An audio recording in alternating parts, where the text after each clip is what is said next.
Former Congressman Jody Hice, who represented Georgia's 10th, is joining me now on the Scott Sand Show, author of the book Sacred Trust, Election Integrity, and the Will of the People. Congressman, it's great to have you back on the show. Oh, it's great to be with you, Scott. Thank you so much. And of course, I'm sure when I reached out to you, you knew I was going to mention that Alabama beat Georgia this year. Of course, this conversation's coming to a quick end here. Look, it's Alabama's only signature win this season, and Georgia may have the last laugh with their strong teams. Still ranked number 2, I believe. Yes. Oh, goodness. We'll see. Nothing like NCAA football. That's right. I love it. I love SEC football. I love the action that we'll get from the Toledo Rockets as well. Congressman, is Georgia a swing state this year? Yeah, I don't think so. I didn't think it was last time. And, fortunately, there's been a lot of legislation take place over the last couple of years to try to close some of the gaps that were problematic in the election last go around. And I think we're going to see a different outcome this go around. Depending on what kind of polls you look at, the most recent that I saw showed that Trump is up by about 4 in Georgia. And I think that is more in line with really where this state is. But again, who knows where the polling is? They seem to be all over the map, but we'll see after tonight. But I feel not overly, but I feel confident going into this election night, not only for Georgia, but for the entire nation. I think if we see Donald Trump or for that matter, Kamala Harris win Georgia, North Carolina, and any one of the other swing states early, then it's going to be quite a landslide for either candidate. I don't expect we'll get results from Pennsylvania, Michigan, or Nevada tonight, to be perfectly honest. Yeah, you're probably right on all those points. Still, it's so aggravating to me why we can't get the votes counted quickly. I mean, machines do it digitally, right? Right. What kind of rocket science is this to report what the machines say? But yeah, we that kind of stuff just adds to the lack of confidence that people have in the voting system and the process that we currently have when after election day, states go on and on and on and on to post any results. It's just really inexcusable, and it adds to frustration and lack of confidence. Not to mention any legal challenges that may start tomorrow as well. That's right. Absolutely. So a lot of people who listen to this show, a lot of the people I've talked to over the last few weeks are very concerned about this election being stolen or some hanky-panky happening in some of these states like Pennsylvania again. And you've literally written a book about election integrity called Sacred Trust. Yes, and all of that really came out of my experience in the Oversight Committee while in Washington. I love being on that committee, but as you recall, it all started when COVID came forth. We had immediately one hearing after another that the Democrats were putting forward that we need to change our election laws. They need to be federally taken over.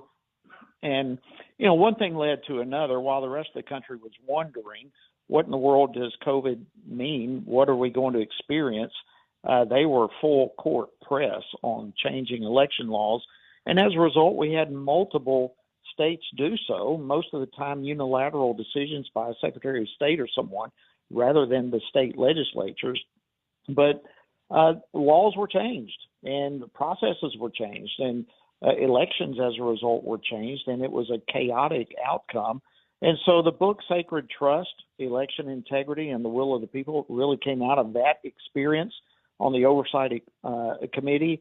And I kind of, in many ways, at least from the state of Georgia, in many respects otherwise, became one of the members that was on the tip of the spear on this whole election integrity issue. And so the book comes out of that, identifying problems as well as solutions that need to be implemented. And fortunately, a lot of states have done so. Others, unfortunately, have not. So what would some of those solutions be? And what's wrong with federalizing some election laws? I certainly think it should be left up to the states to conduct their own elections.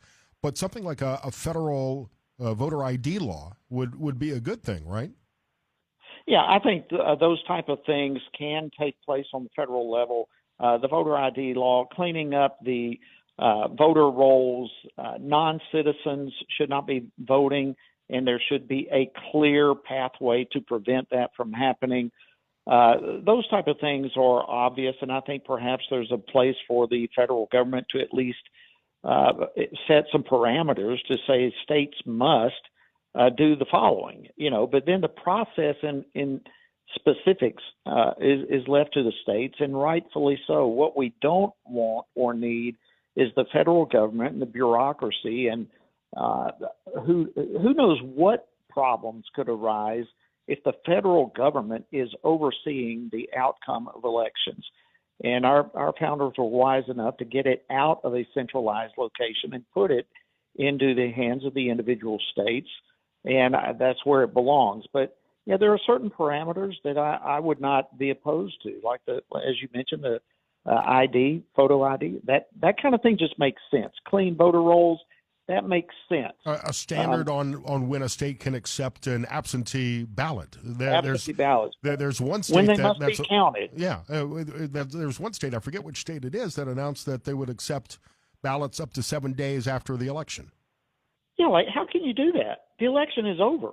I think there are some parameters, but we certainly don't need to go too far with giving too much control to the federal government when it comes to elections. That, to me, just opens wide a door for all sorts of nefarious behavior potentially. So we just need to leave it in the states, but certain parameters I think would be healthy. Former Congressman Jody Hice here on the Scott Sand Show. His book, Sacred Trust, Election Integrity and the Will of the People. You can also follow him on social media at Jody Hice, FRCA. What states are getting it right these days? I think in Ohio, we've made it pretty easy to cheat. Easy to vote and hard to cheat is the slogan that Frank LaRose uses.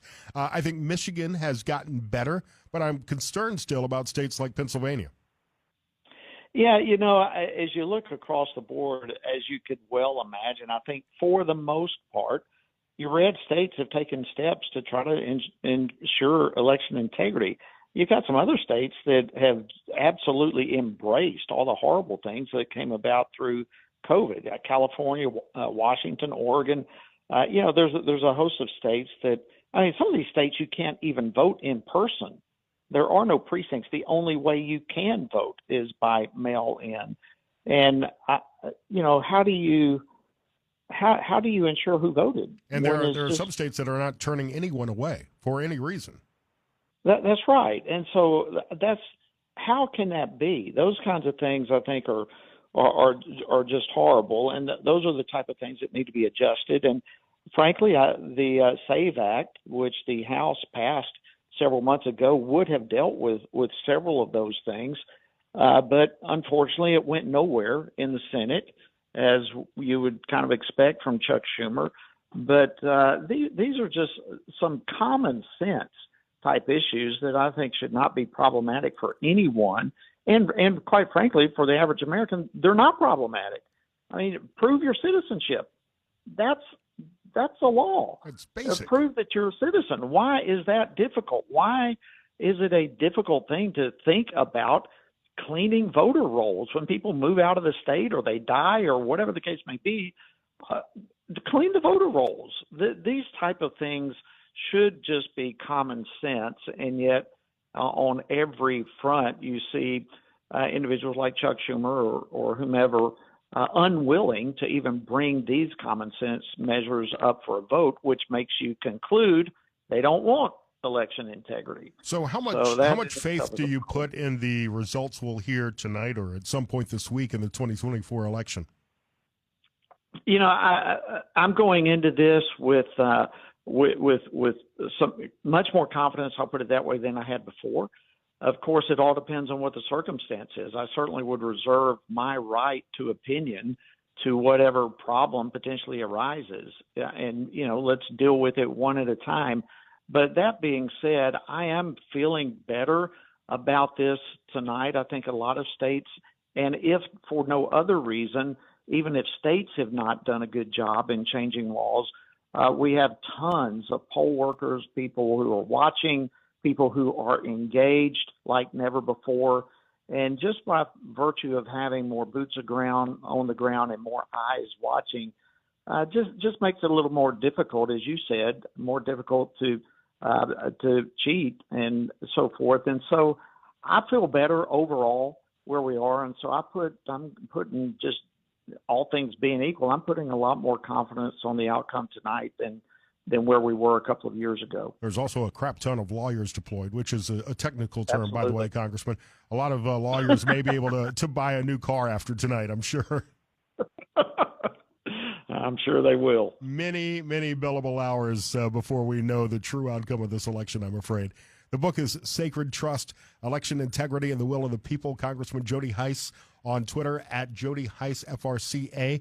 What's next for you, Congressman? Right now, next is just getting through today and tomorrow and the rest of this week. It's, there's been so much effort and attention, not only from me, but millions of other people. And, I'm just looking forward to getting this done. But, it's an honor to be a part of the Family Research Council. My role there is president of FRC Action. And so we just will continue going forward. And I'm sure not only for us, but for many other people, the results of tonight are going to have to be evaluated with where do we go from here as a country. I think, unfortunately, in some regard, we are such a divided nation that regardless of the outcome of tonight, we still have some major issues that are going to have to be resolved and dealt with. And at some point, all of us, we're going to have to come together and recognize that we are Americans, and we need to embrace and cherish those things that separate this from every other country in the world, and start dealing with the division among our nation. And, is that possible? I don't know. It needs to be. I like to think it is. We have more in common than things that divide us, and party politics should not be driving us apart as a society, as friends, as family. Absolutely. And yet we see it everywhere. I'm sure you see it as much as I do. Congressman, the people of America, and I'm sure the people of Georgia, miss you in D.C. Well, thank you so much. It was the greatest honor of my life to be able to serve and represent Georgia and represent our state and our country. But it's time, as always, to pass the baton to someone else along the way. And I do not believe our system was set up for career politicians forever. So it was my honor to serve and my honor to pass the baton on. But thank you for your comments. If Georgia makes it further than Alabama in the college football playoffs, I'll be cheering for the Bulldogs against Ohio State. Well, you're a good man. I will be too, trust me. Thank you, Jody. Congressman Jody Hice, Sacred Trust, Election Integrity and the Will of the People.